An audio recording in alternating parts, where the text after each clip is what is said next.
Hello' everyone, স্বাগতম জনাই আছোঁ নতুন ব্লগত। আশা কৰিছোঁ ব্লগটো চাই ভাল পাব। ৰাতিপুৱা শুই উঠি মুখখন ধুই লৈছোঁ আৰু এইফালে যে মুখত ওলাইছে পিম্পলছবোৰ ইমান বেছি খজুৱাই আৰু আজিলৈকে বুঢ়ী হৈ গ'লোঁ, পিম্পলছ ওলোৱা শেষ হোৱা নাই, কি ক'ব আৰু। শুই উঠি এয়া বেটাক গৰম পানী অকণমান দি লৈছোঁ খাবলৈ, তাৰ এক্সাম চলি আছে, স্কুল গৈছিলেহি।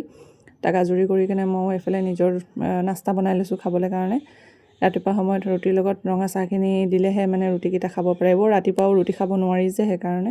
তাৰপিছত মই এইফালে গৰম পানী অকণমান খাই লৈছোঁ। এইখিনি কৰি এটাও মানে ল'ৰাক স্কুল পঠিয়াওঁ, মানে ইমান ডাঙৰ বৰষুণ জাক দিলে এইফালে। এইকেইদিন ৰ'দ, এদিন মানে বতৰটো এদিন ৰ'দ দিছে, এদিন বৰষুণ দিছে, মানে কোনদিনাখন কি হয় ক'বই নোৱাৰি মানে। আৰু জেগাই জেগাই খুব বানপানী হৈ আছে, নিউজবোৰত দেখি আছোঁ। বাৰিষা বতৰ আহিছে যিহেতু আৰু এনেকৈ বৰষুণ ৰ'দ এনেকুৱাই হ'ব। তাৰপিছত এইফালে সি স্কুলৰ পৰা আহি পালেহিয়ে, বেছি দেৰি নহয় বাৰু, এক্সাম অকণমান দেৰিয়ে হয়। তাৰপিছত এক্সাম দি আহি কেনে এইফালে য'ত পায় তাতে খুলি দিয়ে আৰু বস্তুবোৰ। এয়া সেইফালে কাপোৰ, জোতা, মোজা জেগাই জেগাই থৈ লৈছোঁ মই। তাৰপিছত আকৌ দুপৰীয়া বনাবলৈ কাৰণে মানুহজনে এইফালে পাচলি আনি দিলে, সেইখিনিও লৈ গৈছোঁ। আৰু ধুনীয়াকৈ বাচি কুচি আৰু যি কাম থাকে সকলোখিনি কৰি আজৰি হ'লোঁ। সেইখিনি বাৰু ক্লিপবোৰ নেদেখুৱালোঁ, সদায়নো কিমান একেখিনিকে দেখুৱাই থাকিম এনেকৈ বুলি। এইফালে কাঁহী বাতি এগাল আছিলে, সেইখিনি লৈ ল'লোঁ। তাৰপিছত পটল আনিছিলে যিহেতু ভাবিলোঁ অকণমান চাটনি বনাওঁ বুলি, বহুত দিন হৈ গ'ল খোৱা নাছিলোঁ। আৰু এনেকৈ পটল চাটনিত হেৰি দি দিলে মানে, কি কয় এইটো, মান ধনিয়া পাত দিলে মানে খুব টেষ্টি লাগে খাই কেনে। মোৰ ওচৰত মান ধনিয়া নাছিলে, সেইকাৰণে এনেকৈয়ে মই বনাই ল'লোঁ, কিন্তু ভালেই লাগিছিলে খাই কেনে। তাৰপিছত মই আজৰি হ'বলৈ, তাৰপিছত মই মানে ফ্ৰেছ হ'ব গ'লোঁ, কাপোৰ ধুলোঁ, গা ধুলোঁ। এইফালে নামাজ আদা কৰি মেলি আহি কেনে এইফালে ভাত লৈ লৈছোঁ খাবলৈ কাৰণে।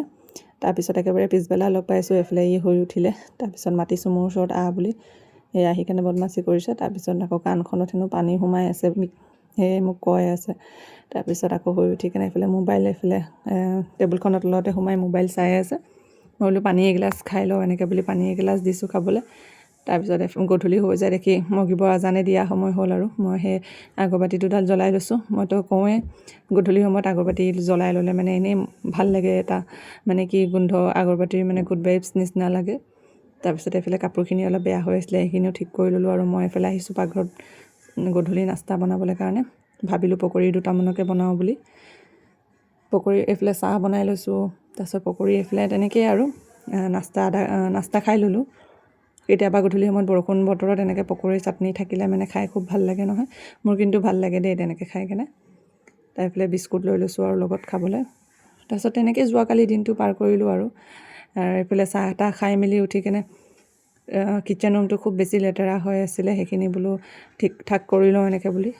বহুতেই লেতেৰা মেচি হৈ আছিলে, সেইখিনি গোটেইখিনি চফা কৰি মেলি এইফালে ৰাতিৰ কাৰণে ভেন্দি বনাই লৈছোঁ, কণী বনাই লৈছোঁ। আৰু আজিলৈ আহিছোঁ, আশা কৰিছোঁ ভাল পাব চাই।